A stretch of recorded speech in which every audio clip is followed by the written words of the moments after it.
Tune in, everybody. What's going on? Happy Father's Day, Coaches. Happy Father's Day.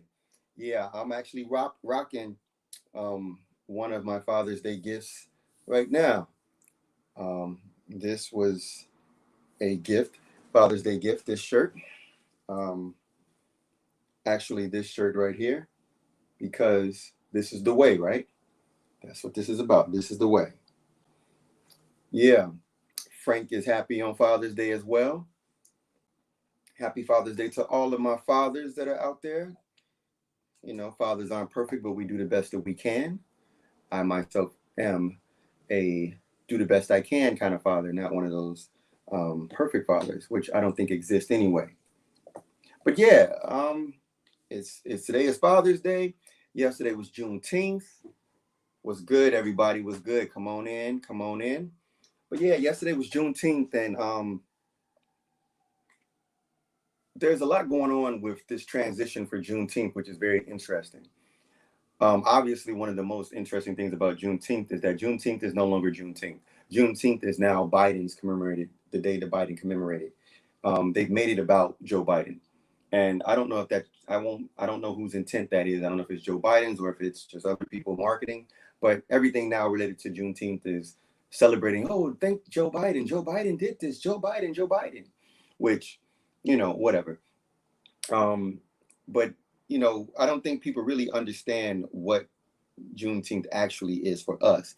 Like, I don't really give a fuck what Juneteenth is about for Joe Biden or why he chose to make it a holiday.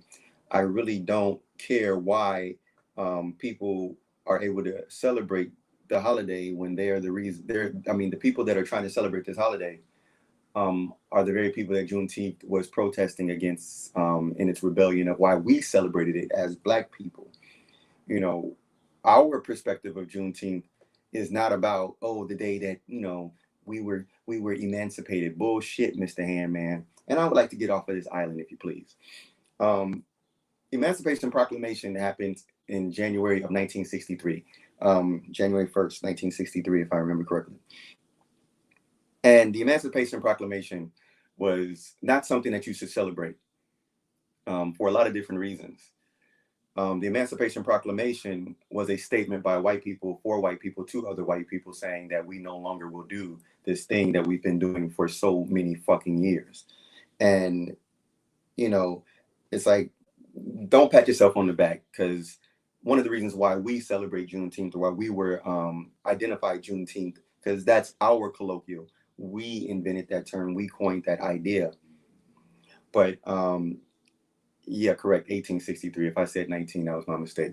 But the idea is that the Emancipation Proclamation took place, something that reflects a time period by our colonizing human trafficking rapists.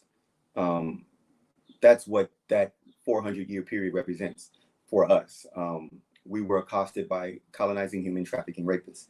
So the Emancipation Proclamation was a declaration by these colonizing human trafficking rapists to say, oh, we have a change of mind. We philosophically know we no longer will do this thing, even though philosophically we're not going to change our ideals, because we know even after the emancipation, things didn't really change, right?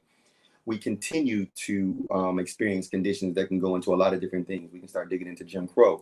We can start digging into what we know about Tulsa and all these different places, and how the so-called emancipated never were actually emancipated, because emancipation was a disillusion. So much so that our intent behind Juneteenth had to do with the fact that there were individuals in the South, deep South, in these rural areas, where the colonizing human trafficking rapists chose not to honor the emancipation of their fellow colonizing human trafficking rapists. And as a result, there were these Black people who were still accosted under the guise of colonizing human traffic and rape. And so June 19th was the day in 1865, we're talking about 2.5 years later, that the majority of Black people who were accosted by colonizing human trafficking rapists were able to escape the most overt and direct version of colonizing human trafficking rape. And after that point, after June 19th of 1865, the colonizing, human trafficking, rape just evolved into a more subversive and indirect form of colonizing, human trafficking, and rape, known as racism. And to this day, we're still experiencing the after effects of that colonizing, human trafficking, and rape, in whatever terms you want to coin them. And yeah, y'all absolutely right. Everything y'all saying is 100% true. But the idea that today we have a holiday for Juneteenth that is established and presented by the very remnants of the colonizing, human trafficking, rapists, advocating that, oh, we want to recognize this day because this day is great. No, it was never a great day. It was us acknowledging the fuckery that the colonizing, human trafficking, and raping period produced. And we need to remain vigilant in our understanding of that date and what Juneteenth means to us, because the narrative is being shifted to some type of acknowledgement or praise for those who are participating and advocating and pushing the colonization, human trafficking, and rape that we experienced for the last 400 plus years. It's not a celebration for you. It's not a kudos. It's not a big up. You guys got a lot of work to do, and the colonizing, the human trafficking, and the rape has only shifted. It is not gone. And I'm using such harsh words because slavery and being enslaved does not do justice to what we're really talking about. What we're really talking about is fucking horrible things. And Juneteenth was a representation of the fact that even with them trying to emancipate us from their atrocities, because we didn't really need emancipation, except for the fact that they were committing these atrocities of colonization, human trafficking, and rape. But anyway, I digress. Shout out to the fathers of civilization. Shout out to the people who birthed civilization on this planet. This is what this is about. And today and yesterday, coincidentally going in tune right now, I'm speaking figuratively in terms of fathers of civilization, because it was men and women together who made this possible, this situation. But never forget what Juneteenth really means. Don't let them color it and change the idea of it. Don't let them distract us from what we were really doing. We weren't looking at June 19th as just a celebration of, hey, we free. Juneteenth was really a protest and a rebellion by us stating, fuck your Emancipation Proclamation, because look how long it took for y'all to do what y'all said y'all was going to do. And then after that, we still ain't really get freedom, justice, and equality in social, political, and economic arenas. We still don't. To this day, we do not. So, yeah, that's my spill on that. And Frank really wanted me to talk on that. I really had no intentions of discussing such things because, that's not my thing, right? That's Frank. It's all Frank. I mean, that's why his name is Frank, right? Because when it comes time to it, he is always frank. And he really wants me to be frank about such things. So, and then Deadpool kind of wrote a little bit of that speech. So a lot of the extremes of it and a lot of the just rawness of it was Frank wanting me to be frank. And Deadpool just saying, give no fucks, and just imagine if I said it, he said, and say it like you mean. So this is kind of a Frank Wilson episode, so to speak, because that speech was brought to you by these gentlemen, Deadpool and Frank. So with that being said, so this t-shirt that I'm wearing was a gift.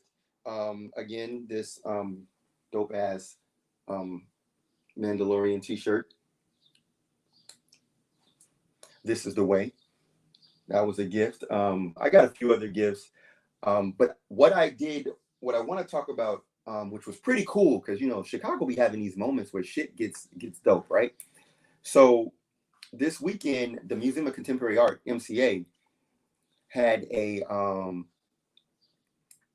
moment that has a new exhibit, and this exhibit is the history of Chicago comics from 1960 to now, and it travels down an interesting path of the history of various illustrators and comic artists and comic promoters over the years. And Deadpool is huge, and he appreciates that you acknowledge that. Frank does not take it personal because he is not insecure. But yeah, Deadpool is pretty huge, and he's happy that you noticed this package. So the history of comics digs into it starts very much in the 60s. So a lot of the comics that were presented were by Black comic creators, and they were dealing with the term they used were radical political climate that produced revolutionary comic content by a lot of Black artists specifically. There was a lot of good shit that was there, and I will post some of the pictures. However, the Fly Nerd Group is going to take a trip to this event, and we're gonna do some commentary, and we gonna give you a nice presentation of this whole thing. But and to be clear, it focuses more on initially on obviously comic strips that were in the newspapers and in local magazines here in Chicago, as well as syndicated all over. And it focused on through the times it evolved into like very abstract comic creators and etc.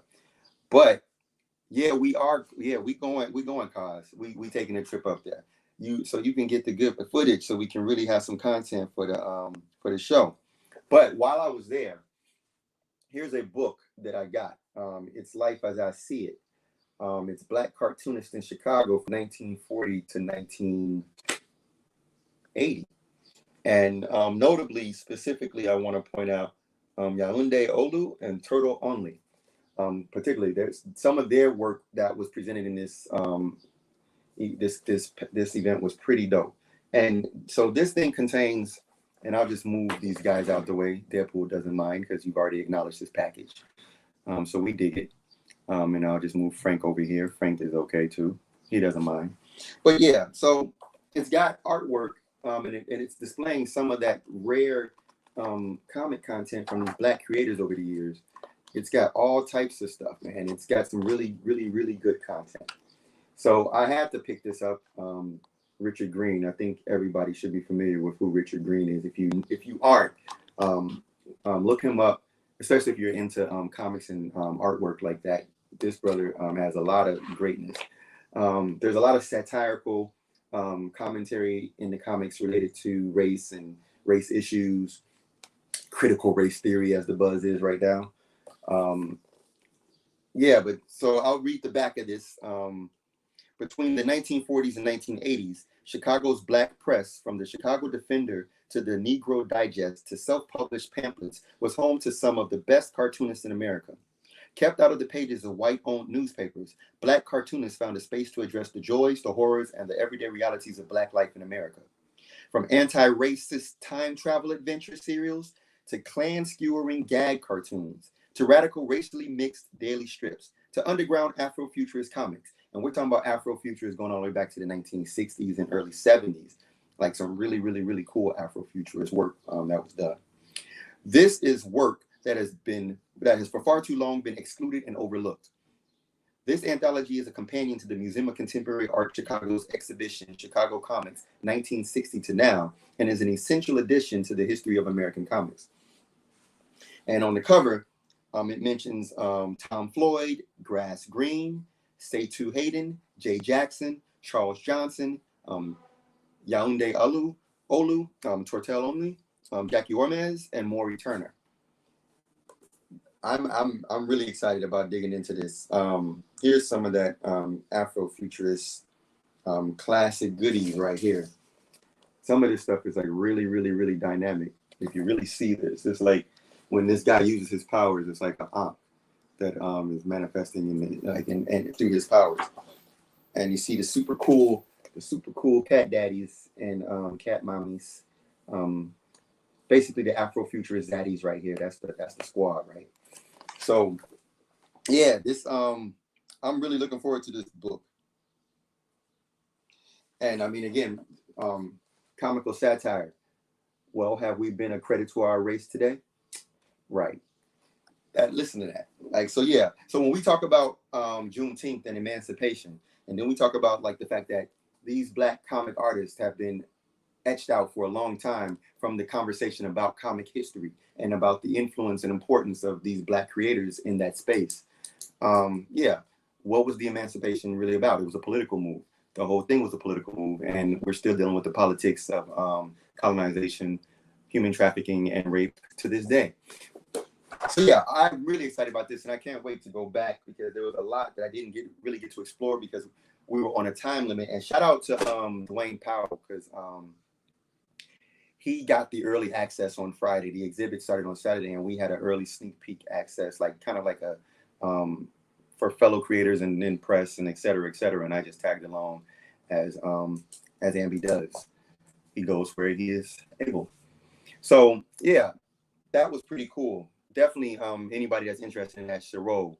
And yeah, Grass Green is solid. It was really a cool exhibit to see some of their artwork. Like they actually didn't just have, like, this book has the finished cartoon panels that maybe were in the magazine or books that they were released in, but at the exhibit, some of them had the actual original raw artwork and some of their doodles where they were experimenting and trying to figure out how they wanted characters to look. So there was a lot of the background of what it takes to create a comic, which I'm all for that. I'm not an illustrator, but I am a writer. I have written a comic book, shameless plug. I edited and assisted with some of the writing of Samurai in a Hoodie with my homie Glyph Sputnik. He was the creator and illustrator and primary creator and writer of the content of Samurai in a Hoodie. It was released a couple of years back with the support and assistance of 36 Chambers and RZA. Shout out to RZA and 36 Chambers for that. And yeah, we're in the midst of working on some revamped re-releasing on that now that the pandemic is over. And we were working with a distribution situation with Devil's Due Comics from Chicago. So we'll see what happens next on that. And again, so I'm not sure, Didi, which book you're talking about, but I will say, so this book is called It's Life as I See It. You probably can get it from the Museum of Contemporary Art's page, since this is actually a companion to the actual exhibit. Other than that, I'm not sure. It might be selling elsewhere, but since the exhibit just started, and I think the book was published just like for release as of this past weekend. And the other book that I was talking about was Samurai in a Hoodie, and that is available on Amazon. You can get it as a digital comic or as a physical copy, the first 2 issues. And they're healthy issues. They're strong issues. Like, we didn't do the traditional 28 page with, we did a 32 and 36 page comic, which is a little bit more beefy and a lot more entertaining, to say the least. So yeah, that's where we are. So now, with that being said, and without further ado, let's get into Loki. And I think I'm going to do this little, sorry, I'm on different PCs right here. And I'm going to let you guys enjoy the view of the star of Loki. Da, ba, da. So we just move out the way. Can I get you in and see this? I'll just let y'all take a look. I'll take y'all on the journey. There she is. Who's that? I don't know. Let's talk about it. So, yeah, Loki episode 2. Loki episode 2 was pretty cool, right? It's more the same, obviously, which is a combination of like humor. It's not like an action-laden show. It's not really about the action. It's very much about the exposition and the expansion of the Marvel universe. Yeah, there we go. Coach, he's giving the spoilers away. But yes, that's exactly who it is. Sylvie. It's Sylvie. So, but yeah, so digging into this show and where we are now in the Loki verse, as it were, right? So we've had a lot take place in episode 1. We dug into the whole concept of the potentiality of multiple timelines resulting in a multiverse, resulting in a multiverse war, resulting in yada, yada, yada, and these timekeepers and this whole time variance authority and all of these various things that are such obscure corners of the Marvel comic universe that are now being brought to the forefront in the Marvel Cinematic Universe, which is great fodder for shows like this and Fly Nerd Primetime, which will be airing every Wednesday on Twitch and on our YouTube channel. So if you haven't already, very important, check out our show on our YouTube. Just search Fly Nerd Group, and you'll see us come up with our first 2 episodes, as well as on Twitch. We air it live every Wednesday evening. And you can stay tuned to myself or any one of the Fly Nerds Instagrams or Facebooks, and you'll get everything you need to know about how that goes. But make sure you watch it. This last episode 2, we dug into some really good shit, detailed content, because we all have different degrees of knowledge when it comes to this world of nerd shit, and particularly in the Marvel universe and everything related to Loki. So we dug in, had a good time. Ridiculous chemistry, and we taking over the game one show at a time. But inside of the last episode, we I started a giveaway, and what we're giving away is a rare, hard to obtain action figure of the Old Dirty Bastard. This was a action figure that came out in relation to his return to 36 Chambers, the Dirty Version album, which was his first solo album. So we are giving away that, and in order to win that action figure, you have to watch that episode to get the details of what you must do. And there's a question that has to be answered that can only be answered after you watch the episode, because the question relates directly to something that was said within the episode, and you only know if you know. And so we definitely need y'all to pay attention to that. And as you can see at the bottom right there, YouTube/Fly Nerd Group, and the Twitch, everything is down, is documented right there for your pleasure to go and check us out. For those in YouTube and Twitch land, it is on Twitch. You would go to Intel Music Group. So that's twitch.com/Intel Music Group. That's Intel, INTEL, Music, MUSIC, Group, GROUP. And on YouTube, you would go to youtube.com/Fly Nerd Group. And I think that is easy to spell, because Fly Nerd Group, FLYNERDGROUP. So go to those sites, like, follow, share, do everything to support us that you can, except give us your all of your money. But you can do that too. We will accept donations, and we will accept anything else that you guys would like to offer us, so that we can keep doing this and making y'all happy and entertained and educated all at the same time, because that's what the fuck we do. But yeah, so Loki episode 2 starts out pretty straightforward, continuing where we left off, so to speak. We've got another event that takes place, another group of Minutemen, as we now know what they're called. A group of Minutemen led by C-20 are sent to 1985 Oshkosh, Wisconsin. And when they get there, there's a Renaissance fair, very commemorative to the fact that in most Thor or Loki stories, they speak very Renaissance-esque, very Shakespeare in the Park, as it were. So these C-20 and the remaining Minutemen show up, and this hooded figure, who we assume to be Lady Loki, enchants C-20. C-20 begins to kick everybody's ass and murk them. And then she's out for the count, to which then this Lady Loki slices and dices, and she snatches her time door device, and she takes their clipper device, which erases a timeline, and then, she's out. So then we cut to this very mundane moment, which is really hilarious to see the god of mischief sitting at a desk, because God should not be just sitting at desks during bureaucratic work, but nonetheless, Loki is sitting at a desk, and he's talking to Miss Minutes, who is coaching him and educating him on everything TVA, so that he can understand how to better serve the TVA as a, for lack of a better word, a variant. Because if he is already a time variant, meaning one who has broken the sacred timeline and damaged the laws of time, but now he is a variant of being a variant, because he is cooperating and working with the TVA. So variant. Follow my logic. Don't worry about it. You'll get it.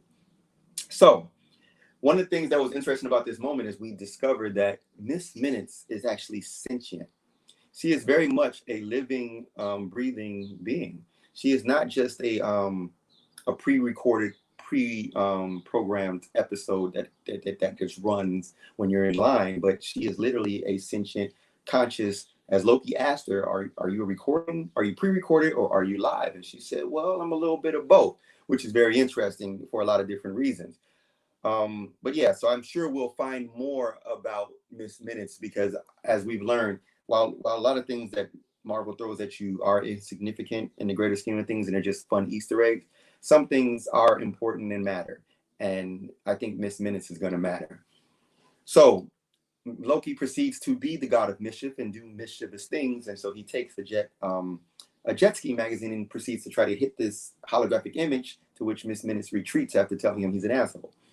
So at this point, Mobius shows up and is like, come on, we got a job. Some more Minutemen have been killed by the alternate you, the greater you, no less. And he gives Loki a jacket that says variant on the back to everybody's ha-ha. And of course, Loki doesn't think it's funny. Loki has a moment where he kind of lashes out with his intelligence and goes into what is the best way to describe it? He goes into a intellectual masturbation, things that I also love to do. So Loki is a fellow masturbator.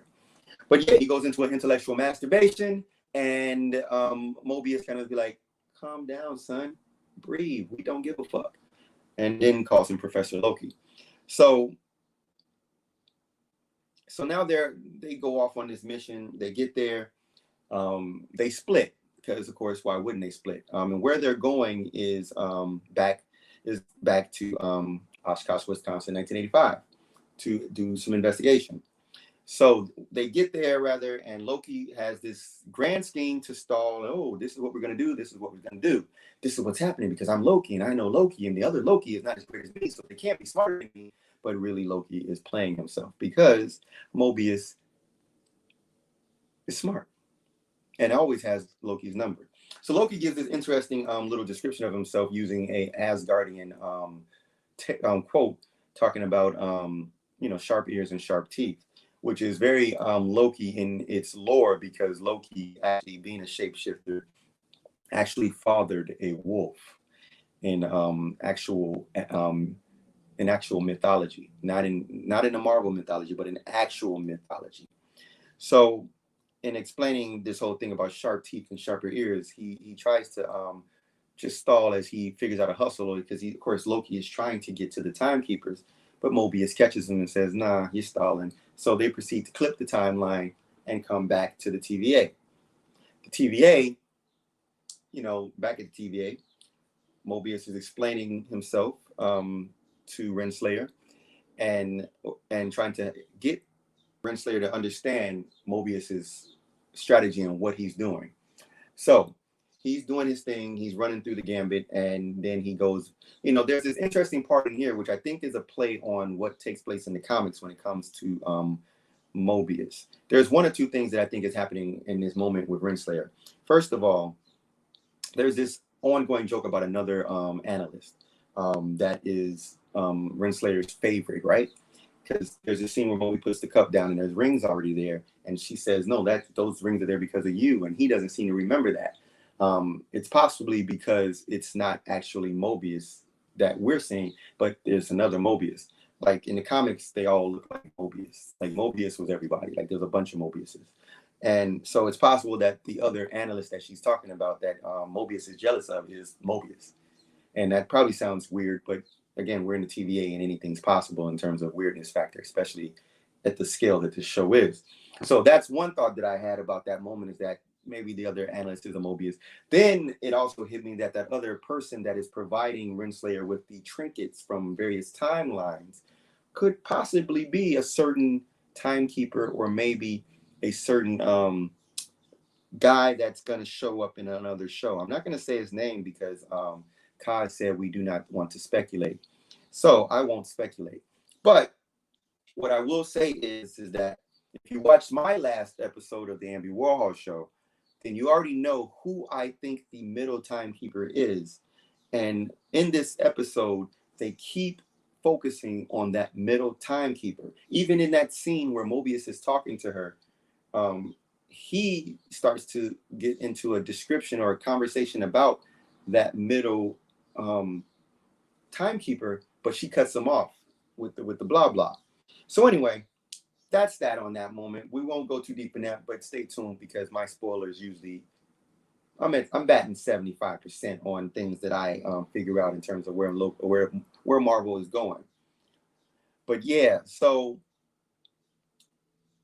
another thing, I did forget this. Mobius acknowledges he's never met the timekeepers before. This is an important part of Mobius's journey because one of my theories that I also have about timekeepers and who they really are. Mobius has never met a timekeeper, which is very, very, very strange because he talks about the timekeepers as if he knew them. He talks about the timekeepers as if he understands them and he gets it, but he really doesn't. He's just another cog in the wheel that's being manipulated and told to go here or there and do whatever. And not even directly from the timekeepers, but everything is happening through Renslayer, who claims to have it seems to be that she's the sole authority and probably the only person in the TVA who probably speaks to the timekeepers at all, which is also very interesting in plot development towards where this show is going. So Mobius leaves and Loki goes into his trying to explain himself about to be the whole Loki thing, and Mobius is just like, yo, I don't really care. All you do is talk, and you're full of shit anyway, and you're a liar. So why should I listen to you? So again, he breaks down Loki, saying that he is an insecure child who needs validation because the variant Loki is actually the better version of him, successful where he has failed. Something that he knows pisses off Loki because obviously he's trying to rile Loki up to get Loki to do certain things. He calls him a scared little boy shivering in the cold. Real intense, because that's what Loki was when he was found by Odin, scared little boy shivering in the cold.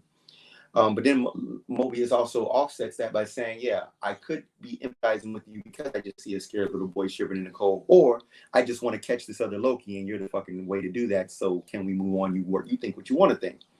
So Loki, in his attempt to redeem himself, is put in a position where he has to now do work. And so Mobius gives him some files related to this Loki and all the situations that this variant Loki has caused. The killing of all of the hunter groups and all the Minutemen, and Loki sits there and he goes through these files. And, in classic Loki fashion, he decides to deviate again because that's what Loki does. Is he himself is a variant by nature. He will always do something other than what he should be doing. So he goes off and he tries to get other files. They're classified.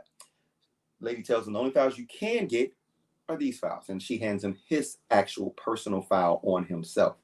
To his dismay, he looks through the file and he suddenly sees Asgard and the Ragnarok explanation, to which he comes to a realization about this whole TVA and why it's flawed and how it could be exploited by a person like Loki if the opportunity was provided. Loki figuring out his own plan and his own scheme. I'm sure we'll see more of this somewhere later on in this series because I'm sure Loki's going to go that route. So destruction of Asgard, Loki takes this to Mobius. Mobius is like, cool, because it makes sense, because Loki does this ridiculous salad explanation, basically revealing some of Loki's innermost thoughts and ideas, his desires. Those desires being obvious. Loki wants to push Hulk off a Rainbow Bridge. It is obvious that if Loki ever gets a chance, he is going to do something to Hulk. As much as he respects Hulk, he wants to get Hulk out of the way because Hulk will always be that guy that treated him like a rag doll. So we know that. The second thing that Loki said that was interesting is that he wanted to set fire to the palace. Another thing that Loki obviously desires to do. And being that Asgard is gone, I don't know how sad he actually is about Ragnarok, because even when Mobius says, yeah, I know about Ragnarok, I'm sorry, he was like, yeah, very sad. Anyway, I don't think Loki cares that much about Asgard in that capacity. I think he cared about his father. I think he cared about his mother, but I don't think he cared about the rest of Asgard in that context. So, yeah, they go through this whole thing, and then Mobius mentions like, yeah, I'm not trying to cooperate with you to prove this theory because, I don't want to get stabbed in the back. Loki says, I would never do that. And Mobius like, yeah, I know you've done it over and over like 50 times, to which Loki couldn't deny it. But then Loki presented another fact that we know about him, which is he likes to be right. So any opportunity to be right will always supersede an opportunity to be mischief, an opportunity to do this or do that. He always wants to be proven right. So, you know, banking and betting on that, that's what happens. So they go to 79 AD, Pompeii. They show up. Mobius is like, let's go slow, let's creep. And Loki just says, fuck all that. I'm not doing bird calls. He proceeds to do the Loki thing again. And he starts to explain to everybody about the TVA and about time travel and about they're about to die and the end of the world and blah, blah, blah. And then it happens. Mobius notices that there are 0 time variations. There is 0 variant energy, proving that Loki was right. Then they go into their great moment, right? The realization is the variant Loki can do whatever he wants while hiding inside of disasters, inside of these cataclysms, because the timeline can't deviate or split because there is no timeline to split from. All of those people are dead. Now, for me personally, I think that is a flaw in the writing, and I'll explain to you why. I haven't died yet, so I can still deviate from that path, even if that path leads to another death, because the volcano was still going to erupt, so to speak, right? The only way that a person could survive those moments is if they somehow were able to get off of the planet or off world or away from that destruction. But the idea that just because there's a destruction coming doesn't guarantee that you can't create a split before it happens. So I'm not sure if that's a flaw in the writing or just a flaw in their logic when it came to all incidents. Because if Loki had got there soon enough and told somebody that, this volcano is about to erupt in, let's say, 5 minutes, and 5 minutes is enough for them to run away and find a safe place, maybe get in a boat and get in the water, that's a timeline that would deviate because that person is now on a different trajectory and on a different path, right? So we're now into this interesting space, right? And with that interesting space, we have to deal with a couple of things. First and foremost, the Time Variance Authority, TVA. We have only accepted that they know everything that's going on because they told us that they know everything that's going on. We have only accepted that the rules are rules because they have told us in the exposition of the series that these are the rules. But truth is that we don't really know if the Time Variance Authority is right. We don't really know if the timekeepers are right. And I think that's a part of the show and where we're going with this show. So anyway, Loki and Mobius are having a seat and having a chat, right? And while they're having this chat, Loki starts to now dig into Mobius's psyche and challenge him on certain views. And he's questioning him about his beliefs. And he's like, yo, you do realize that we are the only individuals with free will in this whole scenario.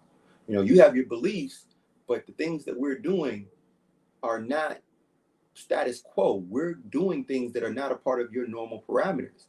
You're following suggestions from me, and I'm an absolute deviant. I vary. I am a variant. I don't follow these rules. I don't believe in these rules. And he was like, you know, you, Mobius, always make me look less, like, look at your intelligence with a little less respect because you believe in this shit with such a blind faith. And, you know, he goes into the whole thing to tell Loki, like, yo, but you are just like me. You believe in your life and you believe in your existence, but you came from just a ridiculous origin as I did. Yes, I was made by the timekeepers, and yes, I'm a part of this party. You were made by a frost giant and raised by Odin, god of all. You're the same thing. Me and you are no different. So don't come to me with that shit. So again, as Loki breaks down Mobius's psyche, Mobius comes back and flips it. I'm like, nah, take this L. And so, but I do think that there is an area of this that is starting to break down. Because when he asked him about the jet ski, and he's like, well, you like these jet skis and you think they're so perfect, but have you ridden one? And he was like, no, you know, a TVA agent riding around on a jet ski would be a major problem. And he was like, but it would be fun. To which Mobius kind of pauses, like, yeah, it would be.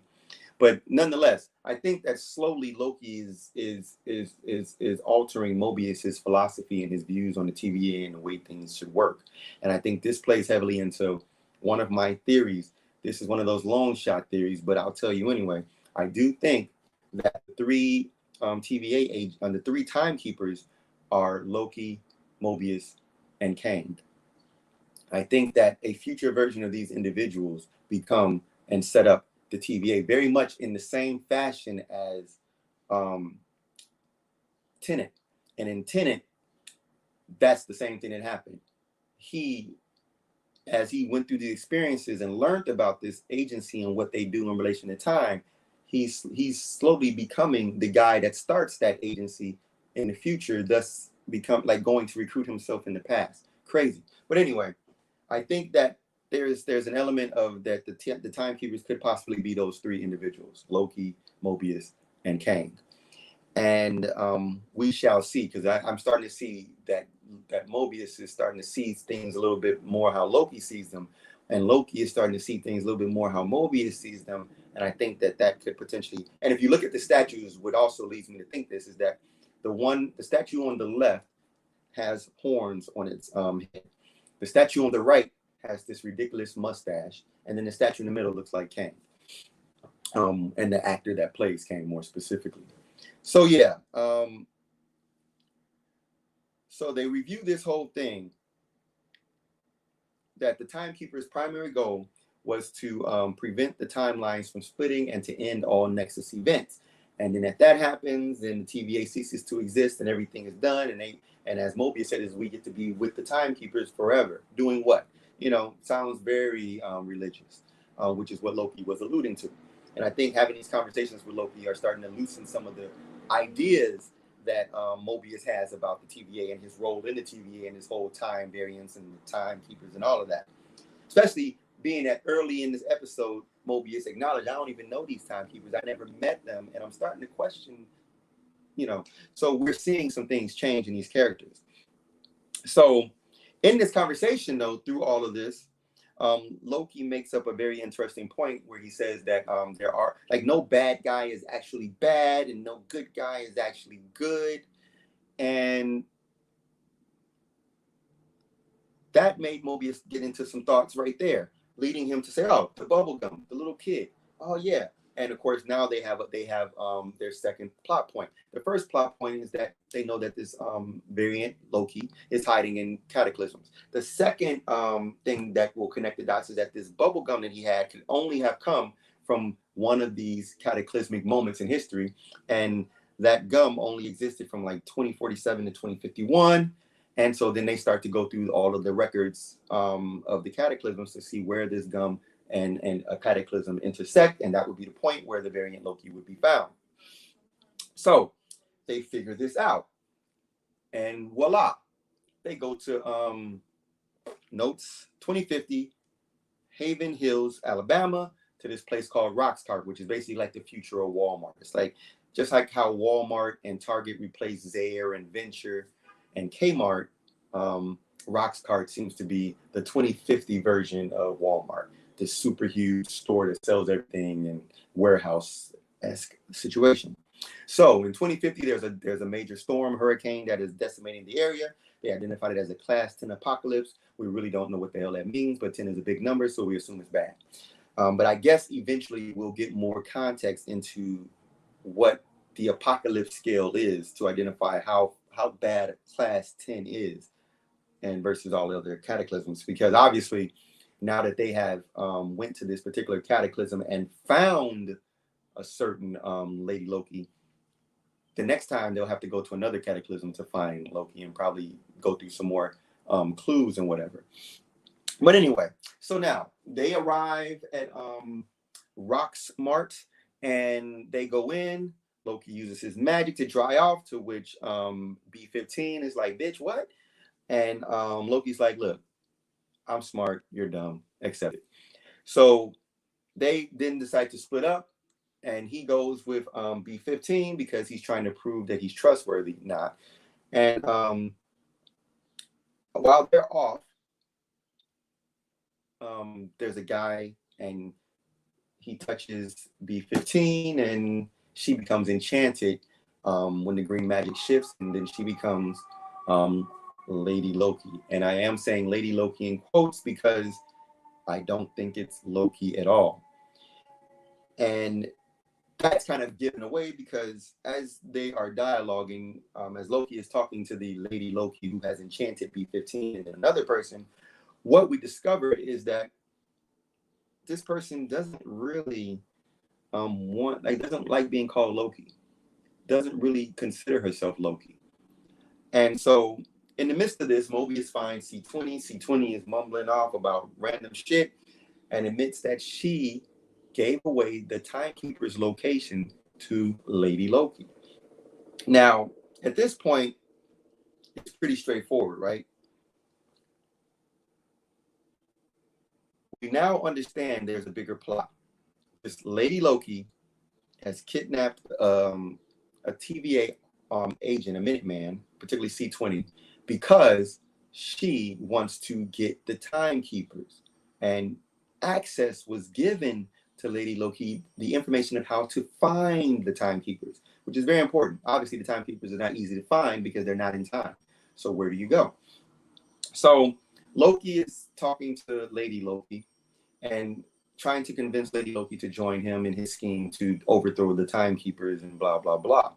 To which Lady Loki says, I don't want to do that shit. I don't give a fuck about taking over. I don't want to do that. I got other plans. Doesn't reveal her plans, but nonetheless acknowledges she has other plans. So Loki then, as they're walking around, he spots one of those the time clipper devices, and in which case Enchantress, that's the name I'm going now, because now she has exposed herself and she reveals herself with green glowing hands. And for anybody who really knows who the Enchantress is, I do think it's a merger of these two characters. The Enchantress is a different person than Loki. In many variations of the story, Enchantress was actually made by Loki or made by the new new Asgard that appeared on Earth after the destruction of Asgard from the final Ragnarok that God King Thor. Long story. All we know is that Enchantress is actually a different person. She is sometimes known as Sylvie, and sometimes by other names. But anyway, the Enchantress has a very specific talent, which is probably given away by her name, Enchantress, is that she enchants people. And her enchanting usually takes place through her green magic hands, where she, touches you and suddenly she can control you. You become a puppet of her enchanting. So her name is specifically born out of what she does as a particular skill set. And being that she doesn't like to be called Loki, she has enchantress powers, the glowing green hands. I don't think it's actually Loki. I do think that she is a daughter of Odin, stepdaughter of Odin, probably. Odin adopted daughter, maybe even a frost giant child, just like Loki was. But, alternate timeline, instead of a boy, it's a girl and was never named Loki. But I think as far as the world view of the TVA is concerned, just revealing more of a flaw. If this is not in fact Loki, then that is just another TVA flaw. So they think they understand the timeline and how things are supposed to go. But if that is not actually Loki, but they're steadily calling her Loki, then they're missing the mark on how things are supposed to necessarily play out, because you're giving the Loki script to a person who isn't Loki. Or you're trying to establish this person under the guise of a Loki and they're not actually a Loki, which also would explain why they've been able to successfully capture every other Loki variant in time over and over and over again. But here comes this other one that they're calling Loki, but they can't seem to get a handle on because it's not Loki. So the character profile that they've established for Loki doesn't match this person. I know that was a lot, but again, I think fast, just roll with it. So Loki's getting his ass kicked by Enchantress. And then, she kind of chills and says, lets him know, in the simplest term, homeboy, brother, pseudo me, this isn't about you. Everything is not about you. Yet another strike to Loki's ego. Him thinking that he's burdened with glorious purpose, and he's constantly being reminded throughout this show that he's not as important as he thinks he is, and he is not impactful to the greater story that is taking place. So she proceeds to set off the bomb, which then triggers all of the various clipping devices to go through doors to wherever they're going. And what we discover is that they're hitting these key points in history. Boom, boom, boom. Tap here, tap here, tap here, creating all of these varying timelines. Chaos. This person, Enchantress, has chosen chaos, has decided that she wants to disrupt the timeline, and she chose key points in history, which we'll find out more about that, I'm sure, as the show progresses, and probably next episode, maybe. But she has set shit off. And she has set in motion cataclysms that the TVA are unable to contain and capture in real time because there's too many events happening at once, and I don't think they'll be able to resolve this. So she dips through the door. Loki decides to follow as Mobius and B15 show up, and then the show ends. And for lack of a better word, damn, this show ended with a holy shit moment. We're in the thick of it. We're in a WTF moment. Shit is insane. It's about to get real. So yeah, one thing to touch back on, just which is very important, I think it's the Enchantress, albeit a merger of the Enchantress, Enchantress and Lady Loki. I think it's a merger of that. I don't think it's an actual Loki. I don't think her name will be Loki. I think her name will be Sylvie, and I think she will be the Enchantress, just like they did with Hela. Because Hela is actually a merger of, in the comics, Hela was Loki's daughter, and she ran the underworld. But then there was also Angela, who was Thor's older sister, Odin's older daughter, who was dead and living in hell, and then was resurrected, and then all types of chaos ensued when she was resurrected. Angela originating with McFarlane and the Spawn universe, and then as they transitioned to other places, that character left the Spawn universe and joined with Marvel and became Thor's brother. But Hela in the movie Thor Ragnarok was a combination of Angela and Hela. I think this character is a combination of Lady Loki and Enchantress, and just as the character in Thor Ragnarok, the actual daughter of Odin was Angela, I think, but they named her Hela. I think in this situation, while they're claiming it's Loki and trying to lead us to think that it's a Lady Loki and actual Loki, I think it's actually Enchantress, and I think that the Enchantress will be, yeah. So fun stuff in this little Loki series. So recap: if you're in Chicago, plan a trip to go to the MCA to see the Chicago comic history 1960 to now. If you're into comics and if you like that world, again, these are comics over the overall spectrum of comics. This is not a superhero thing. And to be honest with you, my favorite comics are not the superhero genre at all. Marvel is not my favorite comic book universe. I actually prefer Hellboy, as always, because even at this very moment, Hellboy's sitting right here, because like every so often I just like to pull it out because I love Hellboy. I love the negative space that is created in the artwork, as well as I love the storytelling that Mike Mignola presents.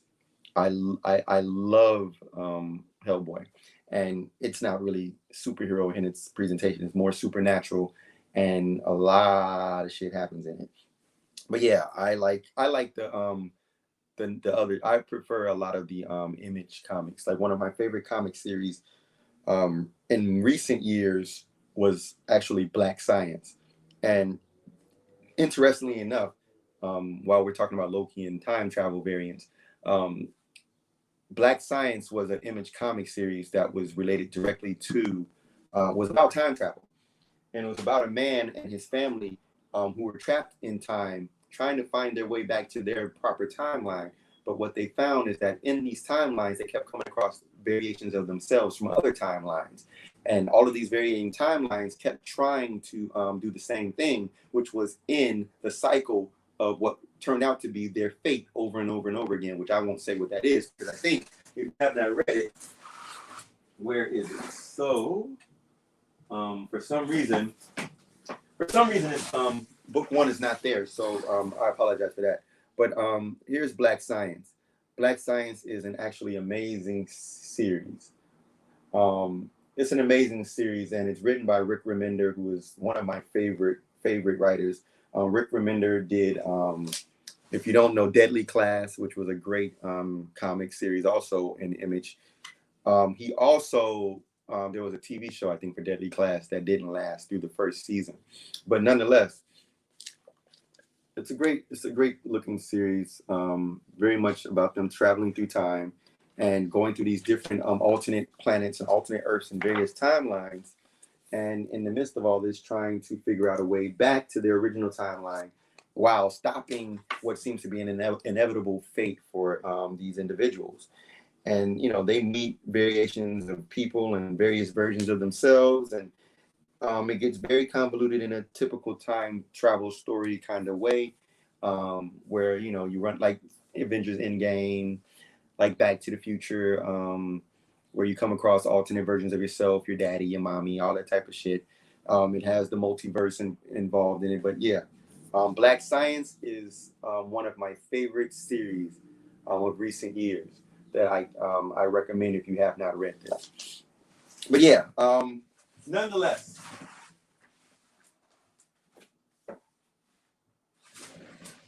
that concludes my initial conversation. You know what it is. We now move into the segment where we talk the talk and walk the walk with fly nerds and other supporters of this movement.